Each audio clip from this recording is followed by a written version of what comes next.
What do you think about Prince Harry's book? I haven't read it. You haven't read it? Okay, fair enough.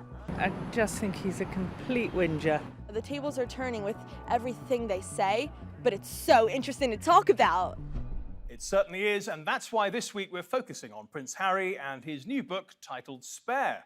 It's selling fast. In fact, it's the best-selling non-fiction title in the UK right now, but it's also annoying a lot of people. For possibly the first time in history, conservative newspapers like the Daily Mail and the Express agree with the Taliban, with both of them calling him a big-mouthed loser. The Taliban find his account of how he killed 25 of their fighters to be inhumane and boastful, while the British tabloids and broadsheets slate his constant moaning, especially as ordinary Brits are struggling to pay their bills. Prince Harry spent a decade in the British Army completing 2 tours of Afghanistan. On one deployment, he served as a gunner in an Apache helicopter, and by his own account, he killed dozens of Taliban fighters. If there's people trying to do bad stuff to our guys, then we'll take them out of the game, I suppose. Back then, the tabloid newspapers were quick to label him a hero. In his new book, Spare, he goes into greater detail about his thought process. When I found myself plunged in the heat and confusion of combat, I didn't think of those 25 as people. They were chess pieces removed from the board, bad people eliminated before they could kill good people. Commentators said he was an idiot to reveal such sensitive facts. Prince Harry is a galumphing idiot. Yeah. And worse than that, he's completely out of his depth, and these are important issues. And the Americans are horrified to see anyone giving the Iranians any excuse to misbehave. One of the country's most prominent political journalists tweeted, "My father was in uniform against the Nazis for 6 years. Never once in his long life did he ever talk to me about killing the enemy. Even the concept, much less numbers. And he was at Alamein, on the ground, not in a helicopter."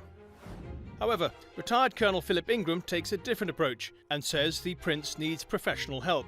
A lot of the behaviours that I'm seeing in Prince Harry are almost triggers for me. They remind me of some of my behaviours whenever I suffered quite severe PTSD. We shouldn't be attacking him. We should be putting a big protective bubble around him because he's falling apart.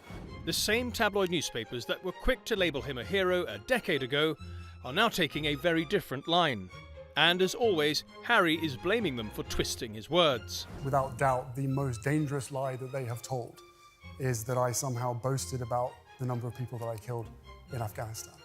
And that's dangerous, and my words are not dangerous, but the spin of my words are very dangerous. Dangerous because it makes you a increased target, those around you that you love. And that is a choice they've made.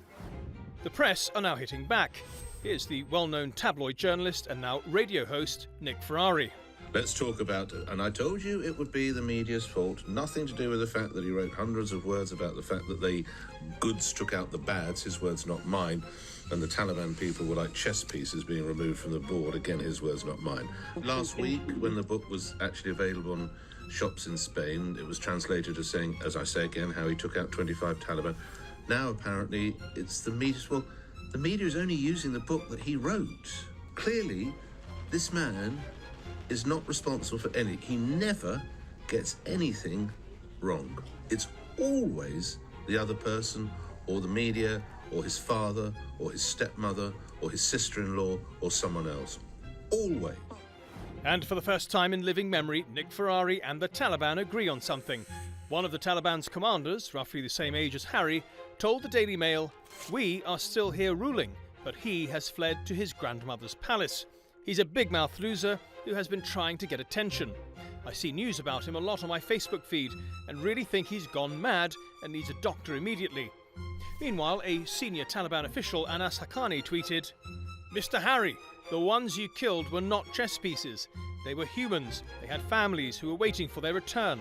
Among the killers of Afghans, not many have your decency to reveal their conscience and confess to their war crimes." I made a choice to share it because having spent nearly 2 decades working with veterans all around the world, I think the most important thing is to be honest and be able to give space to others to be able to share their experiences without any shame.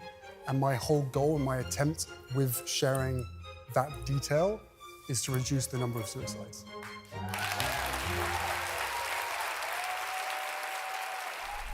Let's bring in our guest now, and we're joined by Hilary Fordwich, a global business consultant and royal commentator, Tariq Fahadi, who has advised the Afghan government in the past, and Philip Ingram, a former colonel in British military intelligence, who you just saw in that report. Welcome to all three of you.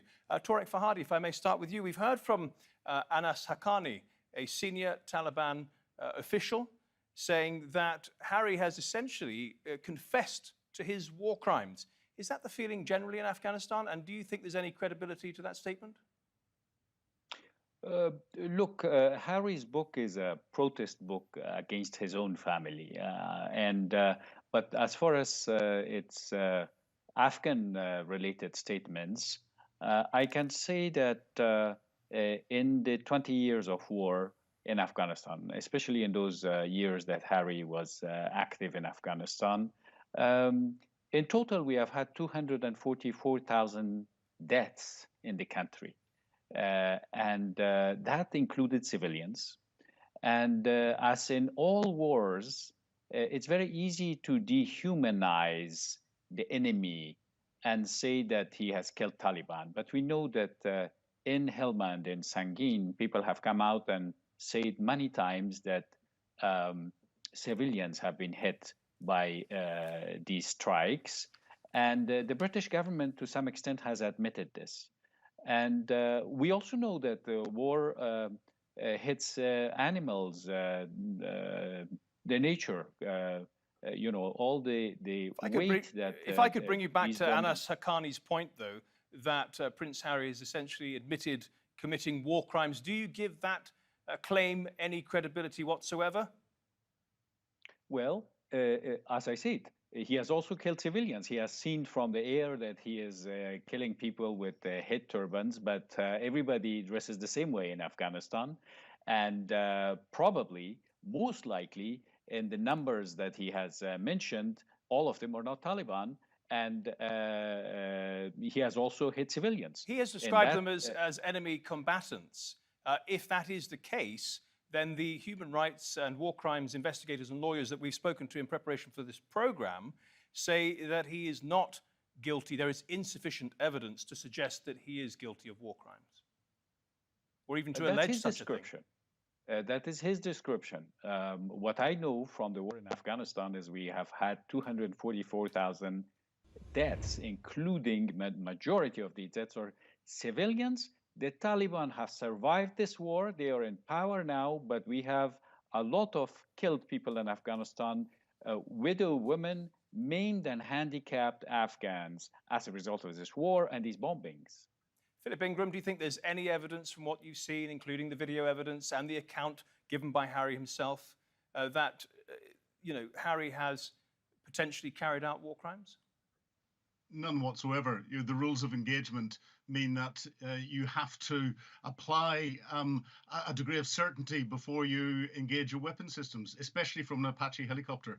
And the surveillance systems that exist on the Apache helicopters that Harry was flying give a huge amount of detail. And therefore, the headline is British soldier kills enemy on operations. It could be American soldier kills enemy in operations. And if we were looking at it from a Taliban perspective and they were killing British and American soldiers, they'd say Taliban killed our enemy on operations. There's a mountain being made out of a molehill here.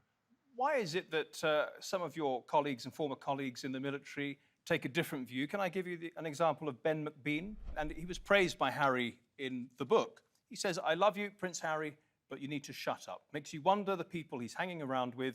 If it was good people, somebody by now would have told him to stop. Harry is exhibiting self-destructive behavior. And when you're doing that, you're doing things that will hurt yourself and hurt others around you. There's no hard and fast rule about whether you what you talk about on operations, provided you're not giving anything that's classified away. However, whenever it comes to issues around taking human life, all lives are respected, whether they are the enemy lives or your own troops' lives. And it's something that there's an unwritten rule saying you don't talk about it. You don't talk about it in a flippant way. However, having read the passage in Harry's book, he puts it into context.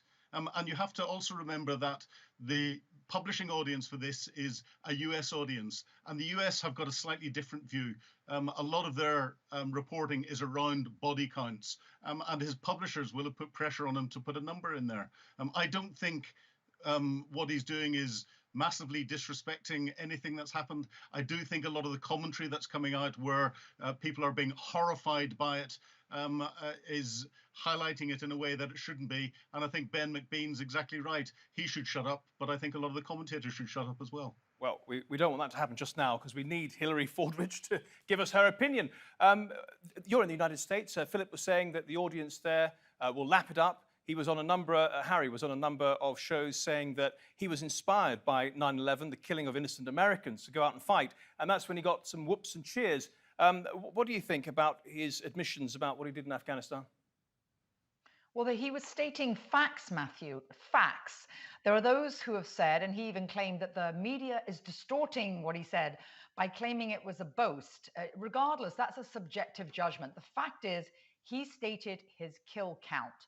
And he has put all British assets, actually including you, Matthew, and anybody British who attends any mass event, and the royal family and his own family, at risk, because there are those who have members of their family that were killed during that conflict, those Afghanis, those members of the Taliban, and those lone wolves in the UK. Those aren't my opinions.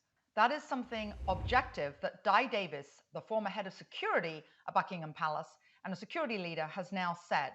Lone wolves are those that are very unpredictable. So lone wolves and anyone who takes umbrage at such a kill count. Torek, you were nodding your head there at some of that. I'll come to you in a minute, Philip. But Torek, what were you agreeing with? I was agreeing with the fact that basically in this war, the biggest victims were civilians. And do we have to believe, really, Harry, when he says he has killed the enemy?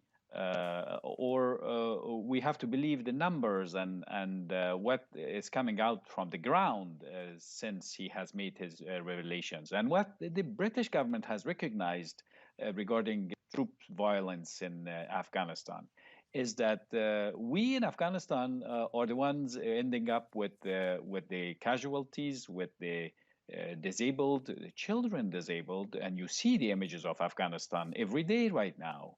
And you see what this war has done to Afghanistan. Yeah. And the important thing is that Harry has not won the war. The Taliban are in power today. Philip, I just wanted to pick up on that point that Hillary mentioned, that experts, including Di Davies, the former head of Royal Protection, have said that he has increased the risk to British people of all stripes because of what he said. And you clearly don't agree with that. Harry, because of his position and status in society, has got a large number of very large targets on his back anywhere he goes. This will have put potentially another small target in his back, but it's no bigger than any of the ones that are there already. The lone wolf threat is one that's there because he's a member of the royal family, whether he's a working member or non-working member. The lone wolf threat's there because he fought with the British Army, and that's there. I think people are exaggerating the threat, and I comment globally on a number of different threats, including the terrorism threat that there is throughout the United Kingdom, the United States, and elsewhere. And I think it is being blown out of proportion to create clickbait. Just ever so briefly, Hillary, you're exaggerating things for clickbait? I don't think there's an exaggeration there when you have a response from the Taliban and an Iranian leader. Its perception is reality to them. Hillary, stay with us. Thank you so much. Torek and Philip, thank you. We have to let you go now and move on to something else. And how Harry's book is impacting people and the royal institutions in Britain. And clearly he's falling out of favour with the British public. He used to be one of the most popular royals, second only, in fact, to the Queen. In recent years, though, he's taken a huge hit, starting when he announced his step back from royal duties in 2020. His popularity rating is currently at an all-time low. Just above 24% of people have a positive view of him, and 68% a negative one. Only Prince Andrew is more unpopular, and even then, not with everyone. Well, the poll is pretty clear, but we wanted to test the waters for ourselves, so we sent our producer down to Buckingham Palace to find out more. What do you think about Prince Harry's book? I haven't read it. You haven't read it? Okay, fair enough. Hi there, gentlemen. What do you think of Prince Harry's book? Big bull, mate. I think he's has personal issues like everybody, and he's just sharing his life. Yeah, why do you think he wrote the book The Spare? Just make some money. What do you make of some of the controversial revelations in Prince Harry's book? I'm not interested in any of them. I just think he should keep his mouth shut. He's had a privileged life, and I think it's wrong that he's doing what he's doing. I don't know who's advising him, but I think it's completely wrong. I just think he's a complete whinger. One of the revelations was one of William's security guards parked outside his window and blocked his sunlight. You know, if that's the problem he's got right now, I think he's completely detached from the reality of the real world. I think that personal matters should be kept personal and they shouldn't be washed in public, and I just think it's its own personal gain. There's a driving force behind it, and it's got nothing to do with the royal family, to be honest. It's all about him and what he wants out of life. What does the American public make of all of this? Oh, all right, well, it's funny you asked that, because at first we were all Team Meghan, and we were all like, the Brits are nasty, they don't like her because she's American and she's better than them. But now that, you know, they're like married and all that, and they came out with this documentary, she's being so annoying. She's trying too hard to act like nonchalant and whatever. And I think that now that she's speaking about it, now that they're both openly speaking about it, they are kind of trying to villainize, you know, the royals. And I think that their silence before was a lot more entertaining. Now people are kind of disliking them. So I don't know, the tables are turning with everything they say, but it's so interesting to talk about. Okay, let's bring in our two new guests now to join Hillary, and we have Steve Davies, who was Meghan Markle's bodyguard when she was dating Prince Harry back in 2017, 2018. And we have the royal commentator Victoria Arbiter, who's joining us from New York. Welcome to both of you. Victoria, I'd like to start with you. Just very briefly, what do you think the motivation is for writing this book? Well, I think certainly money has to have played an element in Harry's decision, because he has a huge number of expenses that he's responsible for himself. But as Harry has said in a number of interviews, he feels that for 38 years, other people have been telling his story. He wants an opportunity to tell his story himself. It's quite interesting. In 1992, when Andrew Morton's book came out on Diana, Princess of Wales, he later said that she had been mulling over this idea because she wanted to have a little bit more control of the narrative. And it seems to be a model that Prince Harry chose to follow as well. Yeah, money and control of the narrative. Those were my two answers as well. But is he aware, do you think, that the British public and some of the American public too are dealing with rampant inflation, cost of living crisis, fuel bills are increasing, and to hear someone with so much money already, so much privilege, complaining about his lot in life is actually quite sickening. And we've had a look at the polls, and he is one of the least favourite royals out there now. And those results are quite extraordinary, because previously his popularity really was only second to the Queen. And I think it does sort of speak to this bubble that Prince Harry has been living in. It's quite extraordinary to see him complaining about having the smaller part of the bedroom when he was at Balmoral Castle. He also talks in one part of the book about how he was doing his own cleaning, his own chores, his own shopping. Yes, I mean, perhaps some people think that a royal prince shouldn't be doing those things himself, but should we feel sorry for him for those reasons? No, well, a lot of men think they shouldn't be doing those things for themselves, but we don't get away with it. Can I go over a few hurdles with you? Privacy. The man constantly talks about his privacy being invaded, his mother's privacy being invaded, and then he goes and reveals texts between Kate and Meghan. Hypocrisy? Yes, hypocrisy to some degree. I think most reasonably minded people would agree that Harry has every right to tell his own story, particularly given so many other people have felt capable of doing so for all these years. But where I do struggle a little bit is in his willingness to reveal deeply private personal information about other members of the family without their permission, particularly because he has railed against that for so many years himself. So yes, it does speak to a double standard. He complains about the royal family and the institution of the monarchy, and then he uses it as a platform to get onto Stephen Colbert's show and talk about things. He would never be invited otherwise, would he, to such shows? No, certainly not to such shows. And it was quite interesting in his interview with Anderson Cooper for 60 Minutes. Anderson dared to address the issue of titles and whether or not he should give them up, given how much he has complained about the institution of monarchy. And Harry very quickly said, what difference would that make? Well, it would make a huge amount of difference, particularly on this side of the pond, where his titles do give him a little extra oomph, shall we say. Yeah, we've seen reports about him wanting reconciliation with his family, and then he reveals how his brother William attacked him in the kitchen, allegedly. That doesn't help reconciliation, does it? I don't think any of this helps reconciliation, really, does it? It's a lovely idea, and I'm certainly in the camp that would like to see this family heal over time, but it's not going to happen anytime soon. It's really optimistic, or rather foolish, to think that this is all going to be resolved by the first weekend in May, when the King's coronation is set to take place. If this is really how Harry thinks you go about reconciliation, then the problems run an awful lot deeper. He's trying to get their attention. Patty Davis, the daughter of former President Ronald Reagan, said many moons ago she thought that writing a book would be the right way to gain her family's attention. She later realized, with the benefit of hindsight and perhaps the wisdom of being a little bit older, that that is no way to go about trying to appeal to your family. So I think this is a lesson that Harry's going to learn the hard way. Hillary, jump in. Yes, I would say actually totally agree with Victoria and about Patty Davis. Something also you asked about the motivation for the book. Yes, it's money, but he was very clear in this book also about, obviously titled Spare, that he so resents that accident of birth where he is, because he keeps talking about not just the size of his bedroom, but remember he talked about visiting Kate and William, and he was very aware that they just had to put a couch from sofa.com on Meghan's credit card.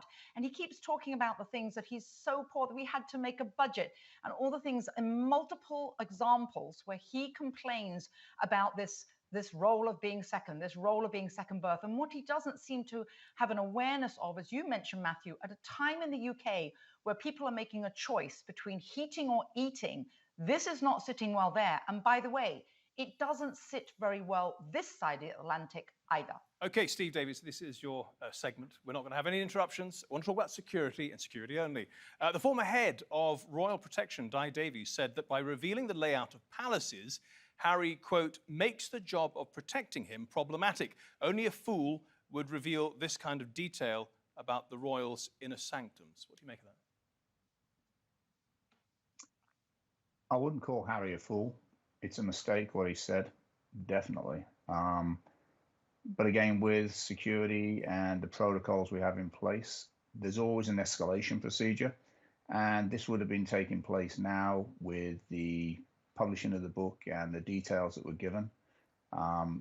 Changes would be made straight away to the security, whether it's at the palace or whether it's with Harry's personal security team and the family's team. So you don't agree that by revealing the layout of various bedrooms and wine cellars and the lifts and so on, that he has made it easier for either an extremist or a deranged person to attack a member of the royal family?